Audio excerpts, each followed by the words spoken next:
Hola, ¿qué tal? Muy buenos días. Me da mucho gusto saludarlos a través de este medio. Hoy es domingo 22 de noviembre del año 2020 y estamos de regreso al estudio del libro de los Hechos. Hoy comenzamos el capítulo 3 y estamos muy contentos de regresar a la escritura.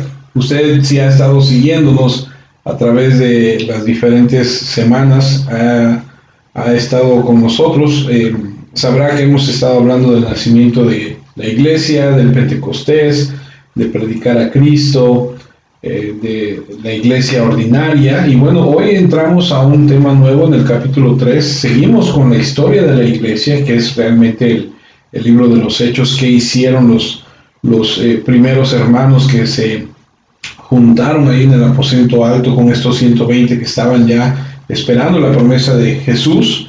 Y estamos aprendiendo lo que Lucas, a través de la inspiración del Espíritu Santo, nos cuenta de esos hechos que sucedieron, y estamos viendo qué dijeron, dónde se juntaron, etcétera, etcétera. Y hoy vamos a ver el propósito de Dios para los milagros, y comenzamos en el capítulo 3, versículo 1 en adelante del libro de los Hechos. Pero antes, como tenemos por costumbre, antes de entrar a la escritura, tenemos que darle gracias a Dios por un día más.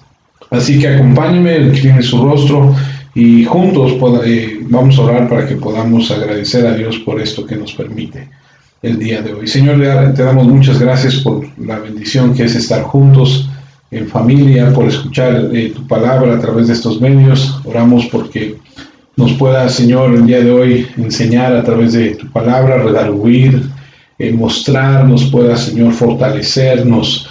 Abras el entendimiento, nuestro corazón sea, Señor, la tierra fértil que buscas, Señor, de tu palabra, para que se dé fruto, para que podamos crecer, para que podamos reflejar a Cristo, para que podamos convertirnos en personas como tú quieres que seamos. Te damos muchas gracias por este día y por esta oportunidad. Te agradecemos tanto, Señor, la bendición que nos das en Cristo Jesús. Gracias por darnos esta bendición. Gracias por los hermanos, gracias, Señor, por la familia, gracias por el trabajo, la salud, por el cuidado que tienes sobre nosotros. Pedimos, Señor, que a través de esta enseñanza, a través de tu palabra, podamos ir madurando y cambiando nuestra forma de ser, Señor, y podamos ir reflejando a Cristo cada día más y más, Señor. Muchas gracias por lo que has hecho, por lo que estás haciendo y lo que harás en nuestra vida, Señor.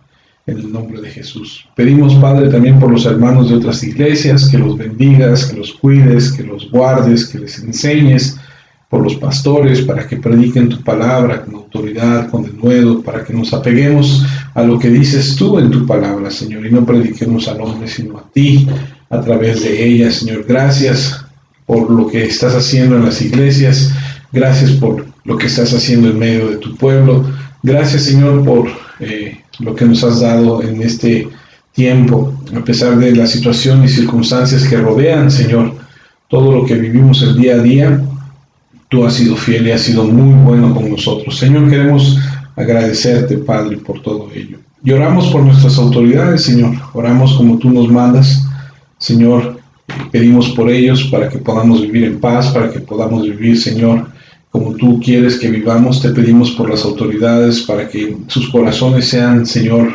entregados a ti, para que ellos rindan cuentas a ti, busquen tu sabiduría, busquen, Señor, en ti el poder gobernar, Señor, con temor, con reverencia, como quien ha de entregar cuentas a ti, Señor. Padre, pedimos por el presidente de la República, pedimos por el gobernador, Señor, del Estado, por nuestras autoridades municipales, por nuestra alcaldesa, que los cuides, que los protejas, que los ayudes, que hagas de ellos el instrumento para tu gloria, Señor, para ayudar a otros, para poder, Señor, bendecir a tanta gente. Y, Señor, que tú cumplas el propósito por el cual tú les pusiste ahí. En Cristo Jesús, Señor, muchas gracias. Amén, Señor. Amén. Bueno, pues si está listo, acompáñeme al libro de los Hechos, capítulo 3, versículo del 1 en adelante. Voy a leer y dice así: un día, a las 3 de la tarde, la hora de la oración, Pedro y Juan subieron al área del templo. En ese lugar del templo había una puerta llamada la Hermosa. Todos los días un paralítico de nacimiento iba hasta ahí para que les pidieran limosna a los que entraban al área del templo. Cuando el paralítico vio a Pedro y a Juan a punto de entrar, les pidió limosna. Pedro y Juan lo miraron a los ojos y Pedro le dijo: míranos. Entonces el hombre los miró atentamente, esperando recibir algo de ellos. Pero Pedro le dijo: no tengo oro ni plata, pero lo que tengo te doy. En el nombre de Jesucristo de Nazaret, levántate y anda. Entonces Pedro lo tomó de la mano derecha y lo levantó. De inmediato las piernas y los tobillos del hombre se fortalecieron. El hombre saltó, se puso de pie y comenzó a caminar. Entró al área del templo con ellos, caminando, saltando y alabando a Dios. Cuando todos lo vieron caminando y alabando a Dios, lo reconocieron como el mismo hombre que se sentaba a pedir limosna a la puerta del templo llamada La Hermosa. Quedaron sorprendidos y asombrados por lo que había pasado. En el pórtico de Salomón, el hombre que había sido sanado no soltaba a Pedro y a Juan. Toda la gente, sin salir de su asombro, corrió hacia donde estaban ellos. Esta es la introducción de lo que el día de hoy vamos a estar platicando, de lo que el día de hoy vamos a estar aprendiendo. Y tenemos uno de los muchos milagros que, por cierto, estaban sucediendo en este momento en el desarrollo temprano de la iglesia. Los milagros eran comunes en el ministerio de nuestro Señor y el poder delegado para hacer milagros que Él otorgó a sus apóstoles todavía estaba ocurriendo. Para entonces Él había ascendido al cielo y los apóstoles todavía estaban ahí y estaban haciendo milagros para validar sus vidas como mensajeros de Dios. Ahora, note esto: los milagros que ellos realizaban tenían un propósito muy claro. Estos milagros fueron muy importantes porque validaron a los apóstoles, escuche bien, como verdaderos maestros.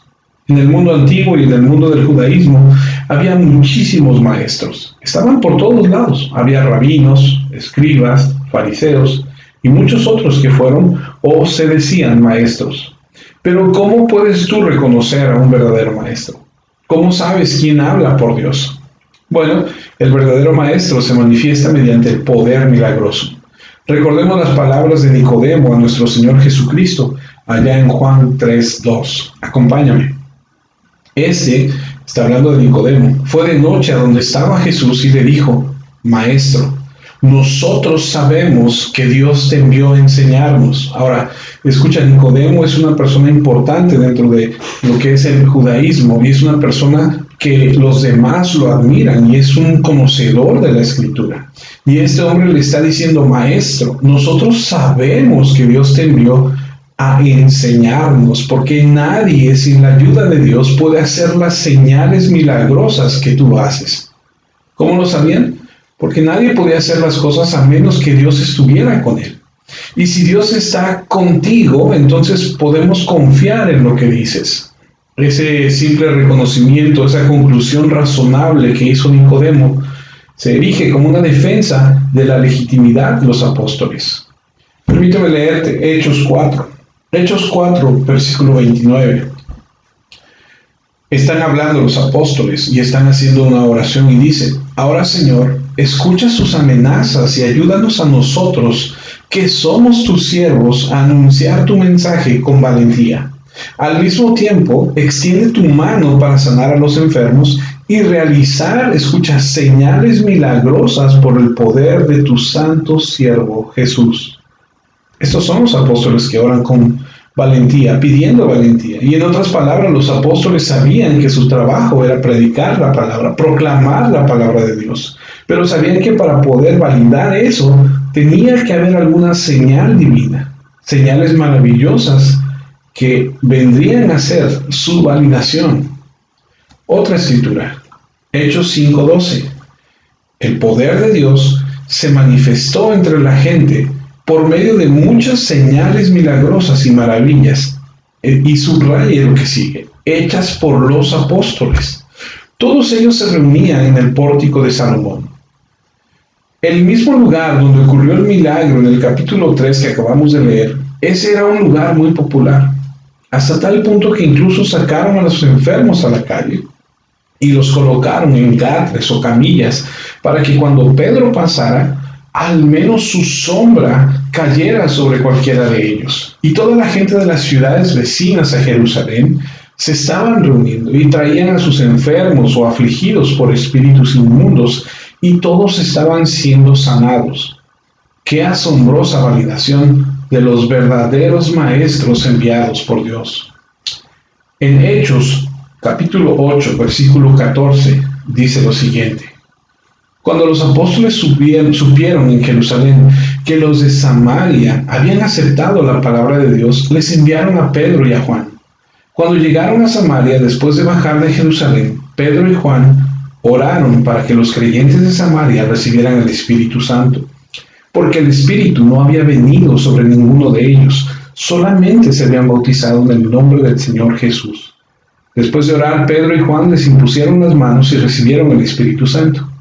Al ver Simón que el Espíritu Santo se daba cuando Pedro y Juan imponían las manos, les ofreció dinero a los apóstoles y les dijo: denme ese poder para que a quien yo le imponga las manos reciba el Espíritu Santo. Aquí vemos que esto es señales relacionadas de milagros, y creo que aquí hubo una duplicación de lo que sucedió en Pentecostés. A los apóstoles se les concedió esa asombrosa habilidad para validar su mensaje. Podemos ver que hay un hombre ahí llamado Simón que ve que está sucediendo algo y él quiere, y si tú has estudiado la Escritura te darás cuenta que lo sacan del error en el que está. Pedro le dice, y bueno, lo que estamos resaltando en esta Escritura es que ellos tenían este respaldo, tenían este poder que validaba que ellos llevaban el mensaje de Dios. Una escritura más, en Hechos 15, dice lo siguiente: entonces todos se quedaron callados y escucharon lo que Pablo y Bernabé les contaron sobre todas las señales milagrosas y maravillas que Dios había hecho por medio de ellos entre los que no son judíos. Hechos 15:12. Todos se quedaron callados y escucharon lo que Pedro y Bernabé les contaron sobre las maravillas, las señales que había hecho Dios por medio de ellos entre los no judíos. Ahora, solo hay dos nombres de personas en el libro de los Hechos que hicieron milagros además de los apóstoles, y ambos estaban estrechamente asociados con los apóstoles. Estaban Esteban, que estaba ahí en el capítulo 6, va a aparecer después, más adelante, cuando sigamos al capítulo 6, con los apóstoles en la iglesia primitiva, y ese poder fue delegado, como dije, pero también estaban los 70 que están en el Nuevo Testamento, que habían sido enviados a predicar, y se menciona a Bernabé. Es decir, de nombre solamente se menciona a Esteban y a Bernabé, y los dos están muy relacionados, muy allegados a los apóstoles. Los apóstoles hicieron los milagros, y los únicos más allá de los apóstoles fueron los que estaban estrechamente conectados con ellos, que son estos dos hombres. Que se diga de ellos. Digo, los otros 70 fueron enviados, pero no sabemos sus nombres. Cuando los apóstoles no estaban presentes, no ocurrieron milagros. No hay ocasión en que ocurra un milagro sin la presencia de un apóstol. Eso es muy importante, porque hay mucha gente hoy reclamando milagros y ya no hay apóstoles presentes. Ellos eran el fundamento de la iglesia y solamente había 12 más Pablo. ¿Y los milagros son raros en la historia redentora? Bueno, no hay sanidades a las que se refiera en ninguna iglesia del Nuevo Testamento. No hay ningún registro en todo el Nuevo Testamento de que alguien en una iglesia haya sido sanado. No se le dio ninguna instrucción a la iglesia sobre la sanidad, y a medida que lees el libro de los Hechos comienzas a ver que los creyentes, escucha, porque esto es importante, es un tema interesante e importante para nuestra vida. Los creyentes se enferman, y al leer la carta de los apóstoles ellos hablan de personas enfermas, y enfermas incluso de muerte. La sanidad no fue un regalo para los creyentes para mejorarlos, era una señal para los no creyentes, para convencerlos de que creyeran en el mensaje del Evangelio. Después del libro de los Hechos no hay sanidades, de hecho se desvanece a través del libro de los Hechos, como dije, y los creyentes quedan enfermos. Puedes leer y darte cuenta que el mismísimo Pablo estaba enfermo. Al principio de nuestro estudio del libro de los Hechos, hablamos acerca de el hablar en lenguas o en otros idiomas en el día de Pentecostés como una señal de juicio para los judíos incrédulos. ¿Recuerdas ese mensaje? Hablar en idiomas en el día de Pentecostés fue una señal de juicio para los judíos incrédulos, que cumplió una profecía de Isaías. Cuando te hablo en un idioma que no puedes entender y no creas, te estoy hablando en ese idioma que no puedes entender como un juicio. Eso lo vimos hace unas semanas atrás. Bien, puede ser que las sanidades como las lenguas también fueran una señal de Dios para los judíos incrédulos, quizá de una forma un poco diferente. Mira, voy a leer Éxodo 15:22, donde dice: Moisés guió a los israelitas lejos del Mar Rojo, por el desierto de Sur. Viajaron durante 3 días por el desierto sin poder encontrar agua. Cuando llegaron a Mara, no pudieron tomar del agua que había ahí porque era amarga. Por eso ese sitio se llama Mara. El pueblo se quejó con Moisés y le preguntaron: ¿qué vamos a beber? Moisés le pidió ayuda al Señor y el Señor le mostró un árbol. Moisés echó el árbol al agua y el agua se volvió dulce. En ese lugar, Dios puso a prueba al pueblo de Dios y estableció una ley y una norma de conducta. Les dijo: si ustedes en verdad obedecen al Señor su Dios, hacen lo que a Él le parece bien, escuchan sus órdenes y cumplen sus leyes, no les enviaré ninguna de las plagas que le envié a Egipto, porque yo soy el Señor, el que los sana. Dios hizo una promesa a su pueblo cuando salieron de Egipto y estaban constituidos o estaban empezando a ser constituidos como una nación. Ahora, ¿cuál es esa promesa? Es la promesa de sanidad de Dios para ellos. Si me obedecen, si obedecen mis mandamientos, yo seré su sanador. ¿Recuerdas haber leído Deuteronomio, donde te das cuenta que hay esas bendiciones por obedecer, pero también hay esas maldiciones por la desobediencia? Esta podría ser una promesa de Dios que anticipa el reino. Entonces tal vez el ministerio de sanidad de Jesús y el ministerio de sanidad de los apóstoles no solo es una evidencia de la compasión divina, sino que también es una indicación de la fidelidad divina a una promesa hecha hace mucho tiempo. Dios será un día el sanador de Israel cuando ellos obedezcan sus mandamientos y cuando reconozcan a su Mesías, su Hijo. Regresamos a Hechos 3, versículos 13 y 14. Dios lo hizo. El Dios de Abraham, de Isaac y de Jacob, y de todos nuestros antepasados, le dio honra a Jesús su siervo. Sin embargo, ustedes entregaron a Jesús para que lo mataran. Lo rechazaron ante Pilato, quien había decidido dejarlo en libertad. Ustedes le pidieron a Pilato que soltara a un asesino y rechazaron al santo y justo. Esa es una acusación severa, porque dice: tú repudiaste al santo y al justo, mataste al príncipe de la vida. Ahora, surge una pregunta aquí. ¿Debido a eso es cancelada el futuro de Israel? Israel había hecho cosas terribles en su historia, pero ninguna tan mala. Esto se lleva las palmas, es la máxima iniquidad. Ahora escucha lo que dice Hechos 3:23. Si alguien no obedece a este profeta, tendrá que morir separado del pueblo de Dios. Samuel y todos los profetas que vinieron después de él hablaron sobre estos días. Ustedes recibieron las promesas que los profetas anunciaron y recibieron los pactos que Dios hizo con sus antepasados. Dios le dijo a Abraham: todas las familias de la tierra serán bendecidas por medio de tu descendencia. Cuando Dios resucitó a su siervo Jesús, lo envió primero a ustedes para bendecirlos al apartar a cada uno de su maldad. ¿Sabes qué tiene eso de extraordinario? A pesar de que ellos mataron al príncipe de la vida, repudiaron al santo y justo. Y él dice: ustedes todavía son los hijos del pacto. Es decir, no los eliminó, no los descartó de la ecuación. ¿Pero por qué? Si cometieron el peor de los pecados. Porque Dios es un Dios que hace pactos por Él mismo. Y el pacto que Él hace es irrevocable.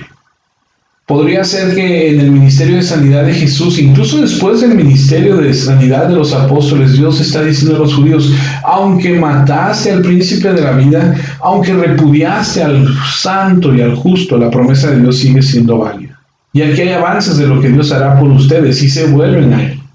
Y tienes la promesa sanadora de parte de Dios siendo válida aún. Ahora, mientras que las lenguas en cierto sentido fueron un señal de juicio para los judíos, la sanidad se convierte para ellos en una señal de esperanza de que a pesar del horror de su iniquidad, el desastre de su rechazo, todavía sean los hijos del pacto, porque es un pacto unilateral e irrevocable que Dios hace consigo mismo. Pero tienen un componente que se activa como cumplimiento, y ese componente es la obediencia. Entonces, cuando vean a alguien sanando, esto no es solo una validación del mensaje de los apóstoles como provenientes de Dios, porque nadie puede hacer esto a menos que Dios esté con él. También es una evidencia de que Dios, quien promete ser el sanador de Israel, cuando Israel obedece, todavía está cumpliendo esa promesa. Así que aquí el Espíritu Santo proporciona una de las muchas señales y maravillas mencionadas, por ejemplo, en Hechos 2:43, que estudiamos hace unas semanas, donde dice: todos sintieron un profundo asombro y los apóstoles hacían muchas maravillas y señales milagrosas. Ahora, regresando al punto que vamos a estudiar el día de hoy, teniendo eso como introducción, vemos Hechos 3:1. Un día, a las 3 de la tarde, la hora de la oración, Pedro y Juan subieron al área del templo. Pedro y Juan han estado juntos mucho tiempo. Eran del círculo íntimo. Cuando tú ves el círculo de los apóstoles, de esos 12, dentro de esos 12 hay un círculo más cerrado. Y en ese círculo más cerrado siempre van a aparecer Pedro, Juan y Jacobo, o Santiago, que es la otra traducción de Jacobo. Estaban en el ministerio juntos y estaban juntos incluso bajo la persecución, cuando empezó la persecución. Mira, permíteme leerte Hechos 4:19 para que te des una idea. Dice: pero Pedro y Juan les respondieron: decidan ustedes mismos si es mejor obedecerlos a ustedes o a Dios. Era un dúo. Sin embargo, y esto es bien interesante, en todos los casos, cuando hay un mensaje que dar, Juan no predica. El que predica es Pedro. Él es el instrumento elegido para predicar el evangelio a los judíos. Y lo hace a través de la primera parte del libro de los Hechos. Él es quien trae el mensaje del evangelio, de Cristo, del arrepentimiento. Ahora, estos dos amigos tenían un hábito diario y completamente normal. Subían al templo a la hora novena, la hora de la oración, a las 3 de la tarde. Eran judíos serios. De hecho, esa era una rutina normal, nada inusual. De hecho, todos los apóstoles merodeaban por el templo todo el tiempo. Lucas termina el volumen 1 de su evangelio y estaba continuamente en el templo. Era un lugar a donde iban diario. Recuerda que hay una iglesia espiritual, pero no hay una iglesia físicamente. No hay un lugar, no hay un edificio, no hay un lugar donde puedan encontrarse.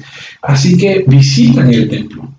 Hechos capítulo 2, versículo 46, que vimos también hace unas semanas, dice: los creyentes compartían el mismo propósito. Cada día solían dedicar mucho tiempo, y subraya esto, en el área del templo, y comían juntos en las casas. Hechos 3, 1, 11, que es lo que estamos estudiando, dice que un día a las 3 de la tarde, la hora de la oración, Pedro y Juan subieron al área del templo. Para un judío está programado el día de 6 de la mañana a 6 de la tarde. Entonces, 9 horas a partir de las 6 son las 3 de la tarde. Es la hora de la oración, es también la hora del sacrificio vespertino. Así que esta es su costumbre. Han estado haciendo esto durante toda su vida, cada vez que estaban en Jerusalén. Este era su hábito. Estas eran las horas de la oración judía, y también era su costumbre ir al templo de forma rutinaria. Solo gradualmente llegaron a la conclusión de que debían abandonar el templo cuando entendieron tiempo después que no necesitaban estar en el templo y empezaron a buscar a Dios en otros lugares. Pero al principio, ¿dónde coincidían todos? ¿Dónde se encontraban? En el templo y después en las casas. Ahora, recuerda que después de la predicación de Pedro, ahí en el aposento alto se han convertido en el primer día 3,000 personas. Y se van a ir agregando día tras día, más y más. Pedro, a mitad del capítulo 3, va a volver a predicar. Y el boom, la respuesta asombrosa, otras 5,000 personas que se van a añadir. Van a ser alrededor de 10,000 personas que se van a ir sumando a la iglesia. ¿Y a dónde se van a reunir esta cantidad de personas?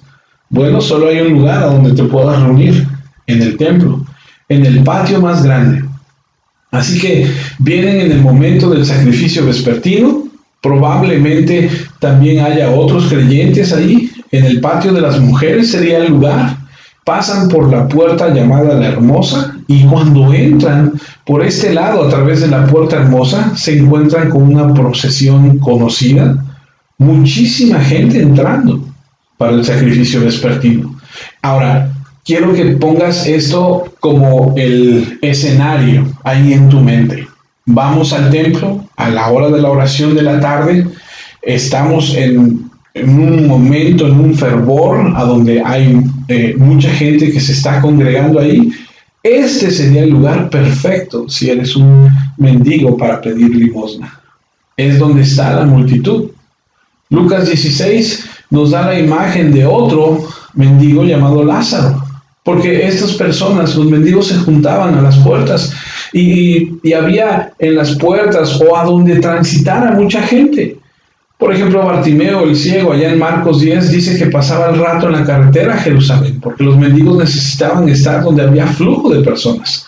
Si estás en el camino a Jerusalén en la Pascua, imagínate, se dice que había 2 millones de personas que llegaban, y estás consciente de que era necesario estar bien con Dios. Si ves a un mendigo, es posible que desees darle algo de dinero. Es decir, podría ser un poco más inclinado a ser benevolente y por lo tanto demostrar a Dios de que eres digno de su gracia, de su bondad. El mejor lugar para estar es justo a la puerta del templo, cuando el fervor religioso está a flor de piel para una actuación religiosa. Todos los que entran ven a este mendigo extendiendo la mano, pidiendo limosna, ¿y qué hacen? Le dan algo. ¿Sabes? Esa podría ser una operación realmente exitosa. A lo que me refiero es un buen negocio, porque tienes personas llenas de culpa que están tratando de comprar su entrada al reino de Dios, pasando junto a ti a la hora del sacrificio vespertino, y es mucho más probable que ahí, en ese momento, en ese fervor, sean más generosos. Continuamos en Hechos 3, versículo 2. En ese lugar del templo había una puerta llamada la Hermosa. Todos los días un paralítico de nacimiento era llevado hasta ahí para que les pidiera limosna a los que entraban al área del templo. Es una estrategia muy sabia. Sabemos que ahí es donde estaban muchos personas como este. Muchos mendigaban ahí en las puertas, y había muchos en la tierra porque no había medicina, y había muchos de ellos en esta condición. La atención médica no era del todo eficaz. Y entonces dice la Escritura que está aquí ya, en la puerta la Hermosa. Ahora, la puerta hermosa, llamada Hermosa, es una de las puertas que están aquí en el templo.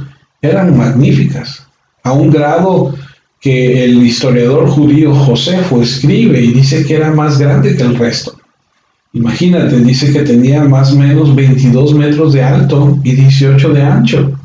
Eran necesarias 20 personas, 20 hombres para abrirla y cerrarla. Estaba hecha de latón, con adornos gruesos y placas de oro. Y Josefo dice que estaban adornados y que era hermosa, y la gente querría entrar por esa puerta debido a su belleza, porque pensarían que representaba el favor de Dios. Así que aquí se sienta este hombre y pide dinero.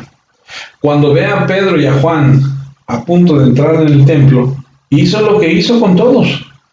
Comenzó a pedir limosna. Ahora, este es el escenario. Y Pedro y Juan vienen a la hora normal, con muchísima gente, como van a orar a esa hora, y se encuentran con este mendigo. El milagro se va a desarrollar del versículo 4 en adelante. Lo leo. Pedro y Juan lo miraron a los ojos, y Pedro le dijo: míranos. Entonces el hombre los miró atentamente, esperando recibir algo de ellos. Pero Pedro le dijo: no tengo oro ni plata, pero lo que tengo te doy. En el nombre de Jesucristo de Nazaret, levántate y anda. Estaba yo leyendo hace unos días al estudiar esto, que este es uno de los versículos que ningún predicador de esos que predican la prosperidad usaría. Pedro le dice: no tengo oro ni plata, no tengo dinero, pero lo que tengo te doy, levántate y anda. Y entonces dice el versículo 7, Pedro lo tomó de la mano derecha y lo levantó, y de inmediato las piernas y los tobillos del hombre se fortalecieron. El hombre saltó, se puso de pie y comenzó a caminar. Entró al área del templo con ellos, caminando, saltando y alabando a Dios. Hay algunas tradiciones que hablan acerca de esta persona, y algunas dicen que habrá tenido más o menos 40 años, no sabemos con exactitud, pero ha estado haciendo esto durante mucho tiempo, por lo que se asume que dominaba bastante bien, con habilidad, el pedir dinero. El versículo 4 dice que Pedro y Juan lo miraron a los ojos, y cuando estás entrando ahí en el templo, cuando hay miles de personas, quizá es de llamar la atención. ¿Por qué pusieron sus ojos sobre él? Hay mucha gente, debe haber más personas como esta persona ahí. Y Pedro le dice, míranos. Entonces el hombre los miró atentamente, esperando recibir algo de ellos. ¿Qué esperaba recibir de ellos? Dinero, monedas. Quería que alguna persona devota o abrumadora por la culpa estuviera dispuesto a darle dinero. El versículo 6 dice, pero Pedro le dijo, no tengo oro ni plata, pero lo que tengo te doy. En el nombre de Jesucristo de Nazaret, levántate y anda. No se trata de eso. Pero lo que tengo te doy, es decir, no se trata de dinero, pero lo que tengo te doy en el nombre de Jesucristo de Nazaret. Levántate, camina. Él buscaba una pequeña suma de dinero, algunas monedas, y fue sanado milagrosamente. Ahora, dentro de esta narración hay 4 cosas bien interesantes que tenemos que detenernos y estudiar. Lo primero, para aquellos que anotan, lo primero que es muy interesante, este milagro es inesperado, fue inesperado. Ese no es como el ciego Bartimeo allá en Jericó diciéndole, hijo de David, ten misericordia de mí. Si tú lo has leído, dice que este hombre gritaba y gritaba y que algunos le decían que se callara. Ese no es este hombre llamando por un milagro, este es un hombre que quiere dinero. Entonces Dios lo elige soberanamente, y Pedro y Juan, con toda la gente dando vueltas literalmente ahí en el templo, imagínate tantísima gente. No sé si en alguna ocasión has ido o has pasado y has visto las iglesias en tiempo de ¿cómo se llama? Semana Santa, que están atiborradas, que hay gente hasta afuera que está parada ahí en la calle, y hay tantísima gente. Bueno, pues imagínate una escena así, pero multiplícalo por muchas veces. Ahora, no es el único pidiendo dinero, hay muchos más. Pero entonces, de manera inesperada, el milagro sucede. El milagro entonces es soberano, es inesperado. La gracia de Dios está para este hombre y trasciende todas sus expectativas. Literalmente es arrojado, por así decirlo, a la presencia de estos apóstoles que dicen, no poseo ni plata ni oro. Tengo que decir que el evangelio no se trata de cosas materiales. No. Pedro y Juan lo dejan muy claro, no tenemos dinero, lo que tú estás pidiendo no lo tengo. Pero Pedro tenía algo, y era un poder delegado para sanar. Y nuestro Señor le había concedido como apóstol la capacidad de sanar y expulsar demonios, y fue un don apostólico para confirmar la verdad que enseñó. Y él le dijo, con ese regalo, con mucho gusto, te lo doy. Lo que tengo, te lo doy. Este milagro entonces fue totalmente inesperado. No es una respuesta a la fe del hombre, no es una respuesta a su búsqueda, es una obra completamente soberana de parte de Dios. Segunda cosa que sucede, el milagro es inesperado, pero también es en el nombre de Jesucristo. Es con el propósito de conectar a este hombre con Jesucristo. Él dice, en el nombre de Jesucristo el Nazareno camina, es decir, por la virtud de la autoridad y el poder de Jesucristo. Pedro está diciendo, por quien es Jesucristo, y en virtud de su autoridad, de su poder delegado en mí, te digo, camina. Y es un milagro hecho en el nombre de Jesucristo. Es decir, por su poder es un milagro hecho en el nombre de Jesucristo. Por su voluntad.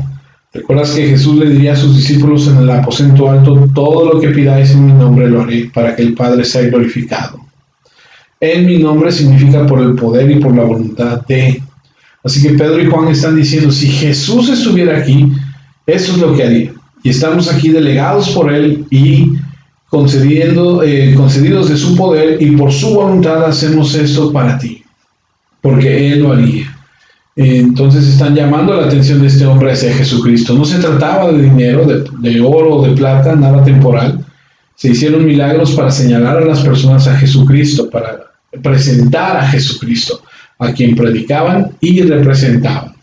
El versículo 7. Entonces Pedro lo tomó de la mano derecha y lo levantó de inmediato, y las piernas y los tobillos del hombre se fortalecieron.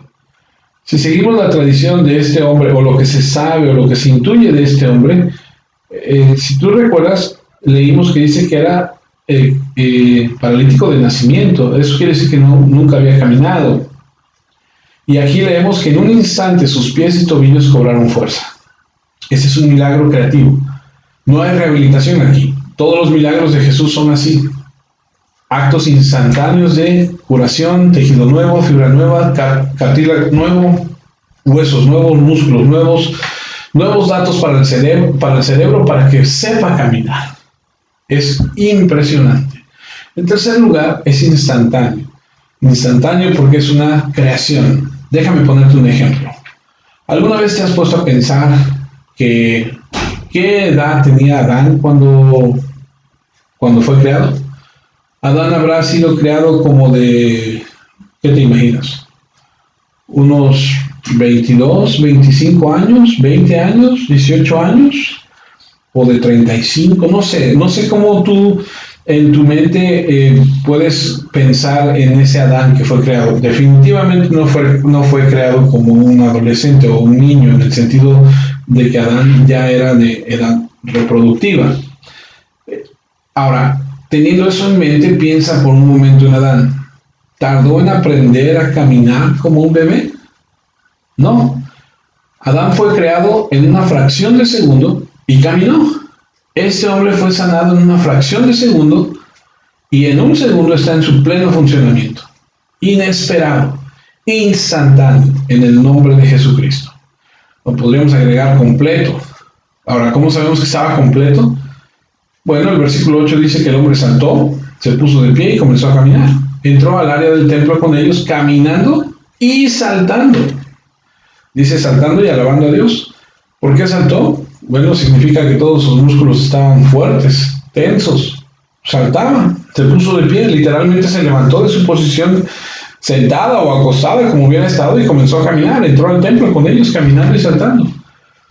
Y no se levantó lento y doloroso, no dice fue un milagro, pero bueno, a ver, espera, tómate tu tiempo para que esto empiece a sentarse. No, fue como atlético, como una fracción de segundo, ¡pum!, se puso de pie y empezó a caminar. Aquí hay una lista de verificación para un milagro. La obra soberana de Dios para demostrar que aquellos que demostraron ese poder vinieron de Dios, y si vinieron de Dios, entonces el mensaje que predicaron fue el mensaje de Dios. Si el milagro fue soberano, fue sobrenatural, fue repentino, fue suficiente y tenía un propósito. Escuchen, era una puesta en escena para atraer a una multitud y predicar el evangelio. Eso es lo que viene después.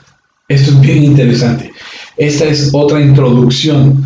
¿Te acuerdas de la primera introducción cuando Pedro se va a levantar ahí en el aposento alto y le predica para que 3,000 se conviertan? El viento recio, las lenguas como de fuego que posaron sobre los 120, el hablar en otros idiomas. Esa fue la introducción para llamar la atención a la gente que llegara. Ahora entra al templo y sana a un paralítico. Y ahora la gente está viendo esta introducción. Esta puesta en escena, por así decirlo, es la introducción a lo que va a venir después, que va a ser la predicación. Dice el versículo 9, cuando todos lo vieron caminando y alabando a Dios, lo reconocieron como el mismo hombre que se sentaba a pedir limosna a la puerta del templo llamada La Hermosa. Quedaron sorprendidos y asombrados por lo que había pasado. En el pórtico de Salomón, el hombre que había sido sanado, subraya esta: no soltaba a Pedro y a Juan. Toda la gente, sin salir de su asombro, corrió hacia donde estaban ellos. Bastante importante llamar la atención. La introducción es importante. Impresionante. Dios hizo otra vez su presentación. Pedro solo necesitaba presentarse y predicar. Dios atraía a la multitud. Lo vimos la semana pasada cuando hablamos de ser una iglesia ordinaria. Deja que Dios haga lo extraordinario. ¿Cuál es la secuela del milagro? El hombre se llenó de alegría.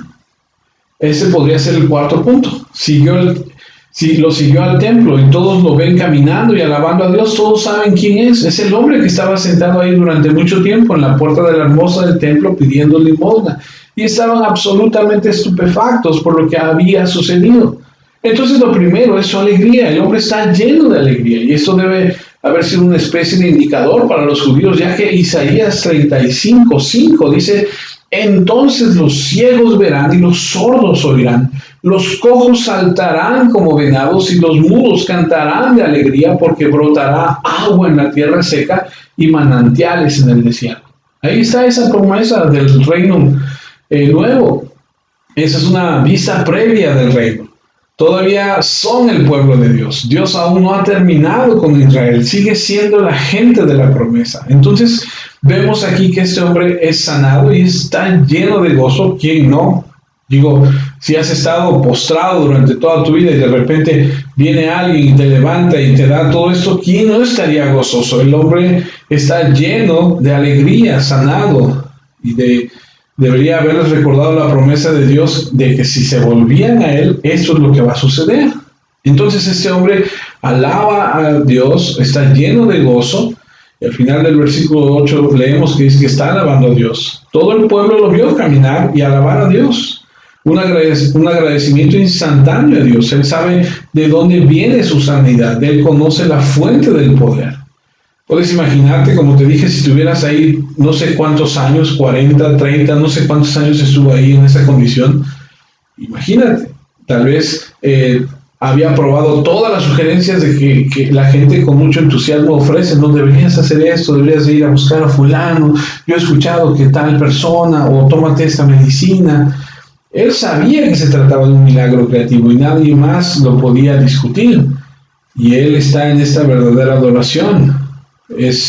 Y permíteme decirte algo, la verdadera adoración, esto es bien importante, se está llevando a cabo en medio de un templo lleno de una adoración falsa, de una adoración corrupta. Recuerda que Jesús durante la semana de la pasión, él pronunció la condenación de este templo. Es el mismo lugar. Dijo que sería aplastado, que no quedaría piedra sobre piedra.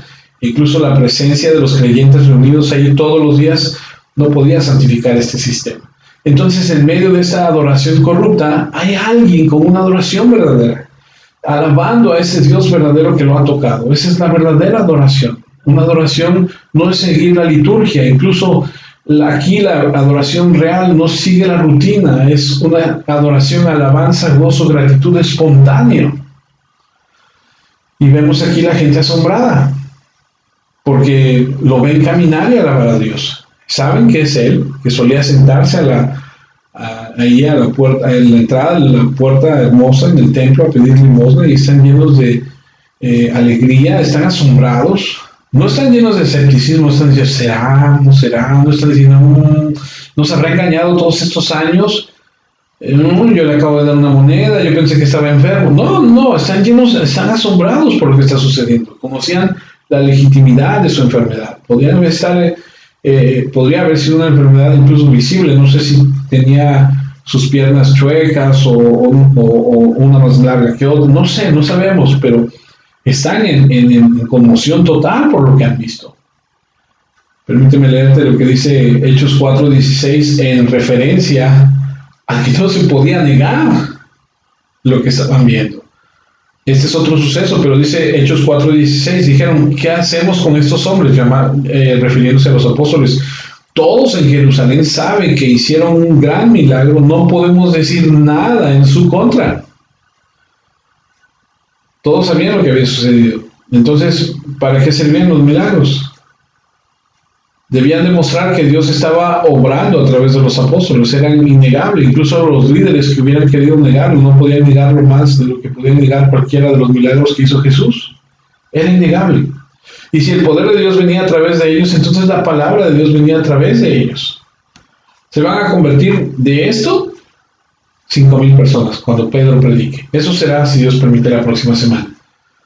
¿Podría haber habido más? Pues tal vez porque había mujeres, porque siempre habla de hombres Es increíble, absolutamente increíble lo que sucedió debido a este milagro, validando el mensaje que predicó Pedro. El mensaje poderoso, el mensaje esperado. Como te dije, lo veremos la próxima vez. Y no estoy subestimando los milagros. Dios sana. Dios es soberano y Él sana y levanta gente. Y Él sana el día de hoy. Responde a las oraciones cuando Él así lo desea. Todos lo hemos experimentado. Todos lo hemos visto. Lo importante es el mensaje. La veracidad del mensaje. Se puede validar comparándolo con las Escrituras. Un milagro para confirmar la palabra. Y ahora que tenemos las Escrituras, para confirmar la palabra de cualquier mensajero, de cualquier predicador. Es decir, ahora cualquiera que diga, así dice el Señor, tú le dices, viene, capítulo y versículo. Porque antes decían, así dice el Señor, y no había cómo validar. Ellos lo validaban con milagros. Gracias a Dios por su palabra. Gracias a Dios por este tiempo. Vamos a orar y a darle gracias a Dios. Padre, te damos muchas gracias por tu palabra, por estar en ella, por darnos esa luz, por darnos esa riqueza, Señor.